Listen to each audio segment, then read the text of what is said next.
आज की ये कहानी सिर्फ एक हत्या की कहानी नहीं, बल्कि इंसानों की शक्ल में दो हैवानों की कहानी। शायद हैवान भी इन दो इंसानों से ज़्यादा रहमदिल और एहसास रखने वाले होते होंगे। ये मैं क्यों कह रहा हूँ? क्योंकि जब आप इस कहानी के एंड तक पहुँचेंगे तो शायद मैं ही नहीं, बल्कि आपके भी जहन में, आपकी भी ज़बान पर शायद ये आए कि ये इंसान कहलाने लायक है ही नहीं। इन्हें अगर इंसान कहा जाए तो शायद इंसान को गाली देने के बराबर है। इस कहानी में होता ये कि 19 साल पहले 3 हत्या होती है, जिसके बाद पुलिस के द्वारा 2 हत्यारों की पहचान होती है। 19 साल तक पुलिस और सीबीआई दोनों इन 2 हत्यारों को खोजने की कोशिश करती है, गिरफ्तार करने की कोशिश करती है, लेकिन 19 साल तक सीबीआई और पुलिस को खाली हाथ लौटना पड़ता है। लेकिन साल 2025 में जनवरी की 3 तारीख आती है और इसी तारीख को सीबीआई के द्वारा इन 2 हत्यारों को गिरफ्तार कर लिया जाता है। इस कहानी की शुरुआत साल 2006 में होती है। कहानी केरल की है। केरल में एक ज़िला है कोल्लम। इसी कोल्लम ज़िले में एक सोसाइटी में एक महिला रहती थी। इस महिला की एक 24 साल की बेटी थी जिसका नाम रंजिनी था।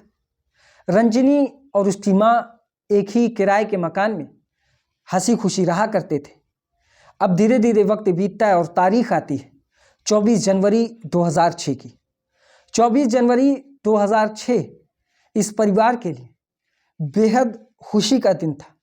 खुशी इतनी ज़्यादा थी कि शायद वो इस खुशी को अपने तक रख ही नहीं पाते थे। होता यह है कि इस परिवार में 2 जुड़वा बच्चों का जन्म होता है और ये दोनों बच्चे जो हैं वो रंजिनी के थे। परिवार काफ़ी खुश था और आसपास के मोहल्ले में भी काफ़ी खुशी का माहौल था। धीरे धीरे वक्त बीतता है। अब ये बच्चे 17 दिन के हो चुके थे। ये दोनों जुड़वा बच्चे 17 दिन के होने के बाद तारीख जो थी वो 10 फरवरी 2006 की थी। 10 फरवरी 2006 को जो रंजिनी की माँ थी वो अपने घर से निकलती है और पंचायत ऑफिस जाती है। पंचायत ऑफिस जाकर वो अपने दोनों नातियों की जन्म प्रमाण पत्र के जो पेपर होते हैं उसे लेने के लिए वो वहाँ जाती है और लेकर वापस लौटती है। जब वो वापस आ रही थी और अपने घर में अपना पहला कदम रख रही थी, उसी दौरान उसकी नज़र कुछ ऐसी चीज़ों पर पड़ती है कि वो फ़ौरन ज़मीन पर गिर जाती है और चीखने लगती है। आसपास के लोग उसकी चीख सुनकर वहाँ पर पहुँचते हैं और जब मोहल्ले के लोग वहाँ इकट्ठा होते हैं तो देखते हैं कि रंजिनी और उसके जो 2 बच्चे हैं उनकी हत्या कर दी गई है। ये हत्या चाकुओं से गोद कर की गई थी और सिर्फ रंजिनी नहीं बल्कि उसके 2 मासूम बच्चे जो सिर्फ अभी 17 दिन के थे, इन दोनों बच्चों की भी हत्या कर दी गई थी और हत्या काफ़ी दरिंदगी से की गई थी। जिसके बाद मोहल्ले वालों के ज़रिए पुलिस को इन्फॉर्मेशन दी जाती है।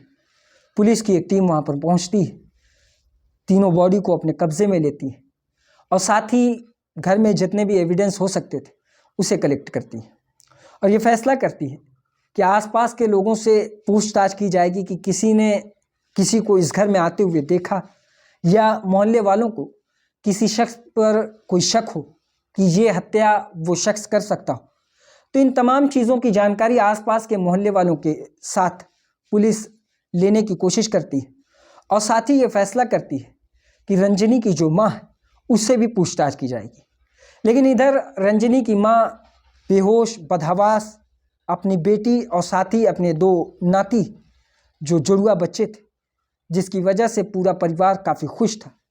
इन तीनों की हत्या हो चुकी थी, माँ बदहवास थी। इस वजह से पुलिस ये फैसला करती है कि वो एक दिन रुक कर उसकी माँ का बयान नोट करेगी, उससे पूछताछ करेगी, उसको किस पर शक है वो पूछेगी। जिसके बाद एक दिन के बाद पुलिस के द्वारा रंजिनी की माँ से पूछताछ की जाती है। रंजिनी की माँ सबसे पहले अपनी बेटी और अपने 2 नाती की हत्या का जो मेन मुजरिम जोड़ा वो एक आर्मी मैन था जिसका ये बच्चा था, यानी रंजिनी और वो आर्मी मैन जिसका नाम दिबिन कुमार बी था। दिबिन कुमार भी ये एक आर्मी मैन था, ये पठानकोट में अपना कार्यरत था। और जैसे ही पुलिस को ये पता चलता है कि परिवार के लोग यानी जो माँ है वो इसी शख्स पर शक कर रही है और इसी शख्स पर हत्या का जो आरोप है वो लगा रही, तो फौरन इसके पीछे की पुलिस जानकारी निकालने की कोशिश करती कि आखिर कारण क्या रहा होगा, किस वजह से रंजिनी की माँ उस व्यक्ति पर यह आरोप लगा रही है। इसके पीछे की जब पुलिस के द्वारा जानकारी निकाली जाती है तो पता ये चलता है कि असल में ये जो जुड़वा बच्चे थे वो बच्चे उसी तीसरे शख्स के थे, यानी रंजिनी और रंजिनी के साथ जो एक आर्मी ऑफिसर था दिबिन कुमार बी, ये दोनों एक दूसरे के साथ रिलेशनशिप में थे और ये बच्चा इन्हीं दोनों का था। लेकिन माँ ये कहानी बताती है कि 24 तारीख जो जनवरी की 24 तारीख थी, इसी तारीख को रंजिनी इन दोनों बच्चों को जन्म देती है, जिसके बाद ही से दिबिन कुमार बी रंजिनी से अपने रिश्ते को काटना शुरू कर देता है।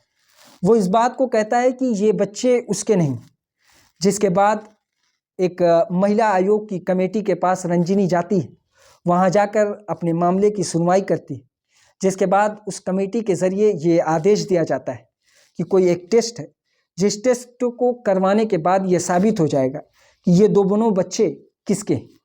इसी वजह से जो दिबिन कुमार बी था वो काफ़ी नाराज़ था और इसी के चलते माँ के मुताबिक उसने मेरी बेटी और मेरे 2 नाती जो थे उनकी हत्या की है। जिसके बाद पुलिस के द्वारा दिबिन कुमार बी की खोजाई शुरू हो जाती है। काफ़ी मेहनत और मशक्क़त करने के बावजूद पुलिस के हाथ कुछ नहीं लगता। काफ़ी वक्त गुजर जाता है। पुलिस को जांच में एक और व्यक्ति का नाम सामने आता है और उस व्यक्ति का नाम था राजेश कुमार सी। राजेश कुमार सी ये दिबिन कुमार बी के साथ कार्यरत था। ये भी एक आर्मी मैन था, सेना में था और ये दोनों की पोस्टिंग पठानकोट में थी।